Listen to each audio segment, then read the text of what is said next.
Bien, merci beaucoup à Marc et Émilie de la salle de m'avoir invité. Bonjour à tous, donc c'est Mac Adébaran, ufologue passionné de mythologie et d'ufologie. Voilà. Donc on va commencer, donc c'est l'ufologie, mythologie en miroir. Alors pourquoi en miroir? On va commencer déjà avec peut-être un des premiers ufologues, s'il en est. Il s'agit de Charles Fort. Donc là, on voit son livre, le livre d'Adamé, en 1919. Donc, il faisait une collecte de tous les phénomènes en fait étranges et mystérieux au cours des siècles, à la fois des pluies de bonnets, de sang, de cailloux, de choses étranges qu'on peut retrouver plus tard dans la mythologie de Coldevance, si c'est une mythologie ou c'est peut-être une vérité. Donc il y a tout cet aspect en fait de la mythologie lié à cet auteur qui a commencé, œuvré, on va dire, à mettre en avant ces phénomènes-là qui étaient peu connus. Voilà, donc ce livre des damnés, donc il y a la Gazette fortéenne, ensuite qui a été donc quelque chose de très important donc au début du siècle. Et bien sûr, il y a tout le travail de Powell et Bergier, le Matin des magiciens, qui a mis en avant aussi beaucoup de ce genre de phénomène, où on peut parler de mythologie. Voilà. Donc on va commencer avec certains phénomènes. C'est Bâle en 1566, où en fait les 27 juillet, eh bien, il y a eu des batailles en fait dans le ciel. Donc c'est les premiers, on va dire, phénomènes ovni, on va dire recensés dans l'histoire, parce que bon, il y a des images, des peintures liées à ce phénomène-là. Et donc on peut parler de batailles, de choses qui se présentent dans le ciel et qui, en fait, ont commencé une certaine, on va dire, mythologie des ovnis, mais dans le passé et dans un temps ancien. Voilà. Alors, on peut dire que aussi Paracels a le 13 août, par exemple, 1491, il a fait une invocation, par exemple, donc 7 hommes sont apparus en habits soyeux. Donc il y avait déjà dans des siècles passés ce genre de choses de mythologie par rapport aux fées, par rapport aux lutins, par rapport aux phénomènes, on va dire, pré-ufologiques. Il y a Facius Cardan, voilà, donc son père était un alchimiste, il faisait apparaître les sylphes, par exemple, aux 5 sylphes, par exemple, d'1,20 m, c'est pareil, des sortes d'invocations, ce genre de choses. Alors, il y a un livre qui est important, c'est donc la République mystérieuse, voilà, de Robert Kirk. Donc il s'agit des elfes, faunes et fées, donc en 1691, qui en fait est le premier à répertorier en fait le phénomène des fées, des lutins, des elfes, des faunes. Donc on va voir l'image ici à l'écran. Et donc c'est l'organisation secrète en fait. Parce que bon, la République mystérieuse, c'était en même temps pour dire qu'il s'agissait de fées, en fait, pas de fées, hein, donc de lutins, qui apparaissaient dans des âges anciens. Voilà, donc là on va le faire apparaître ici à l'écran. Voilà. Donc l'organisation mystérieuse, l'organisation secrète. Donc, 1691, on le voit tout petit.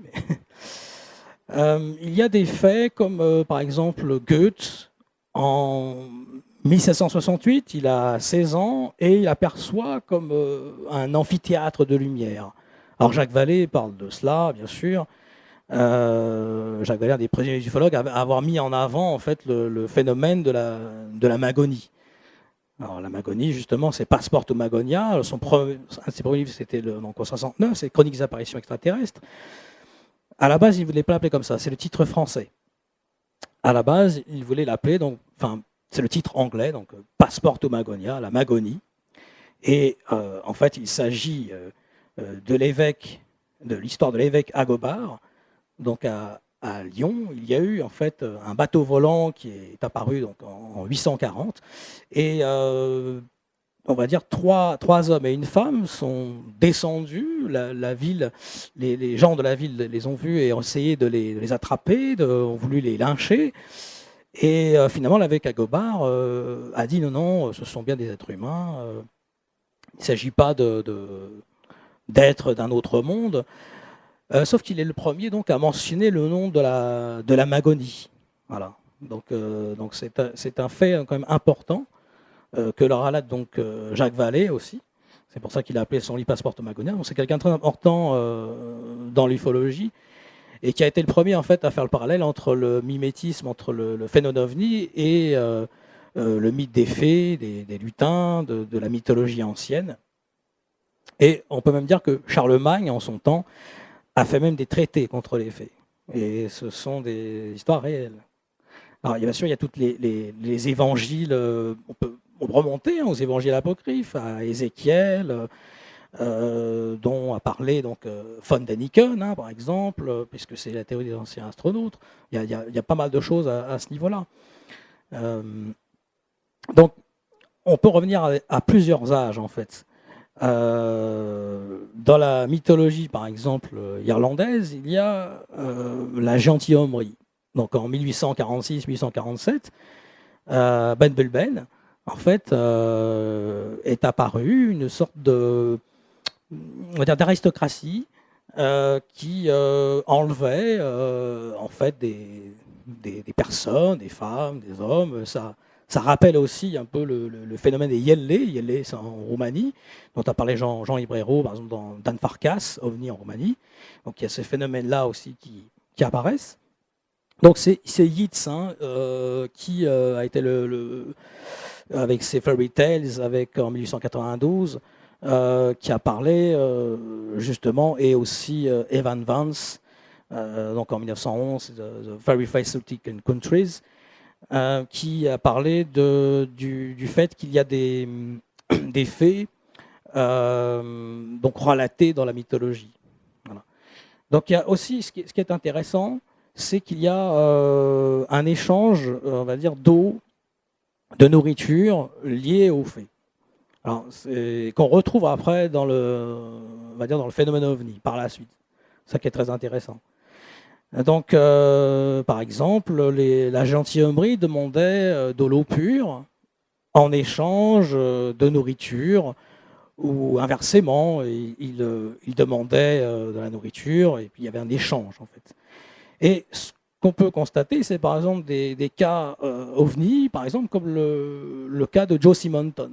Donc c'est Eagle River, le 18 avril 1961, où cette personne en fait voit arriver dans son jardin des ufonautes. Alors ce qu'on appelle ufonautes, ce sont alors je ne vais pas dire extraterrestres, ce sont des personnages en fait d'un autre monde ou d'une autre contrée, d'un autre univers, d'un multivers, ou une autre dimension, pas spécialement donc extraterrestre au sens du mot.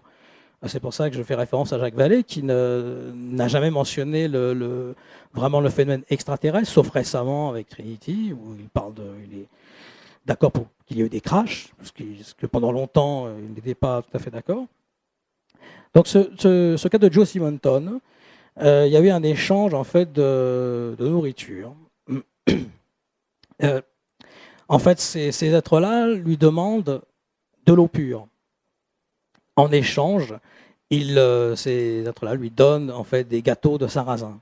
Alors, ce qui est très curieux, c'est que ces gâteaux de sarrasin ont été analysés en laboratoire. C'était des gâteaux d'instruments à coque. Et il n'y avait rien de particulier. Sauf que, voilà, c'est quand même assez étrange que le phénomène, par des biais, on va dire, un peu familiers, un peu, comment dire, c'est un peu plein de surprises. Parce que c'est pas tellement courant en fait de donner des nourritures. On pourrait donner autre chose, quelque chose d'une civilisation. Et là, en fait, il s'agit de quelque chose de très basique, qui est primaire, qui est par rapport à l'instinct humain, en fait, qui est de manger, par exemple. Donc, il y a ces cas d'échange de nourriture. Il y a pas mal de choses de ce style. Donc, par exemple, il y a eu des apparitions de lutins, de fées, mais qui pouvaient aussi être des ufonautes. Par exemple, le 25 juin 1967, là, il s'agit sept écoliers en fait ont essayé de poursuivre un petit homme en bleu avec un chapeau et une barbe dans les monts Chiltern en Angleterre, et ils n'ont jamais réussi à l'attraper, par exemple. Donc, en 1967, ces petits hommes, ces petits lutins, normalement, ne sont plus d'actualité dans la légende. Le légendaire des fées, on va dire, s'arrête à partir du moment où il y a la civilisation, on va dire, de l'électricité, la civilisation des voitures, et les fées se retirent dans l'imaginaire. Puisque, on va dire, dès 1900, on mentionne beaucoup moins le mythe des fées, par exemple. Donc il y a pas mal de choses. Il y a aussi, par exemple, le fait qu'il y a des fairy rings. Les fairy rings, c'est les cercles de fées. Alors les cercles de fées, finalement, la Terre devient meuble après, et elle est très sèche, elle ne repousse pas. Et c'est ce qu'on retrouve avec le phénomène ovni, où aussi la terre et l'herbe ne repoussent pas. Donc c'est assez intéressant le parallèle qu'il y a à faire. Est-ce qu'il y a un parallèle? Moi je pense qu'il y a quelque chose en commun, puisqu'il y a les mêmes actions, les mêmes effets.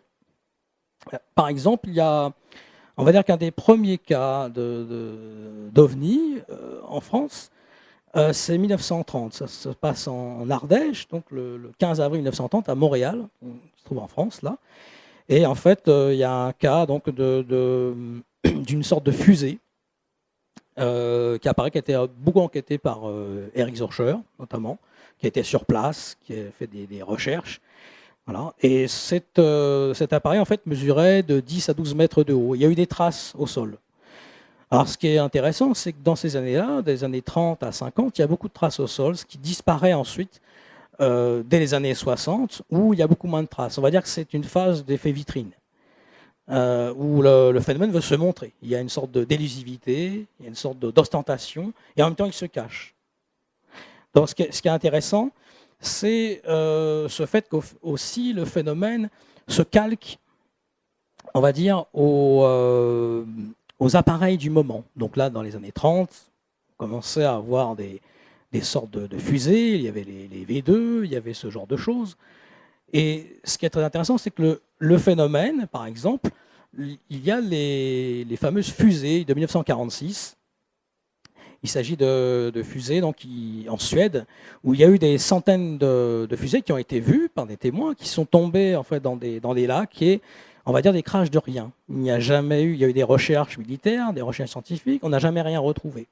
Et ce qui est curieux, c'est que ces fusées, en fait, avaient l'aspect de V2, avaient un aspect justement militaire ou d'armes secrètes, et donc c'est en parallèle avec la peur du moment.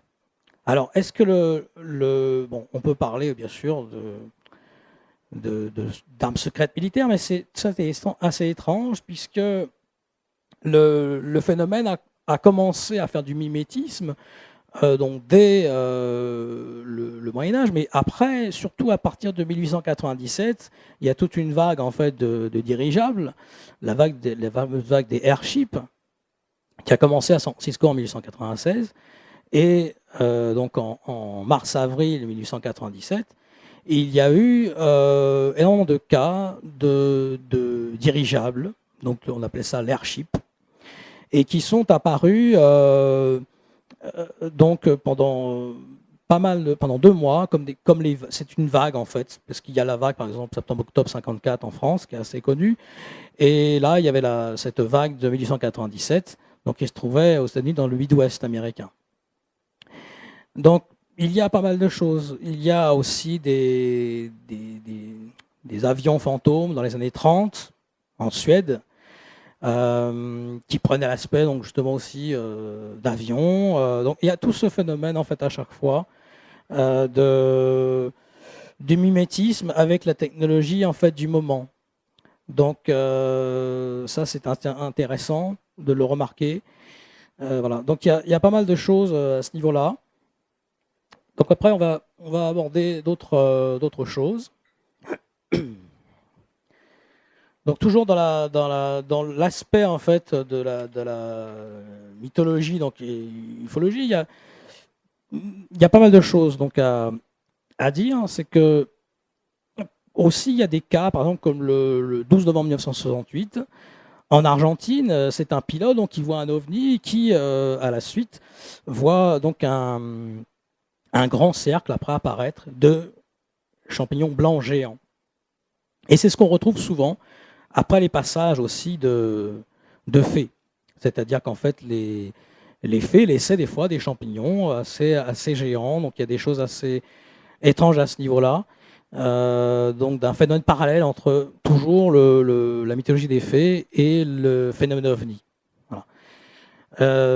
Par exemple aussi, le Erasmus Darwin, qui est le grand-père de Darwin, en 1789, a vu ces anneaux de fées, les a constatés.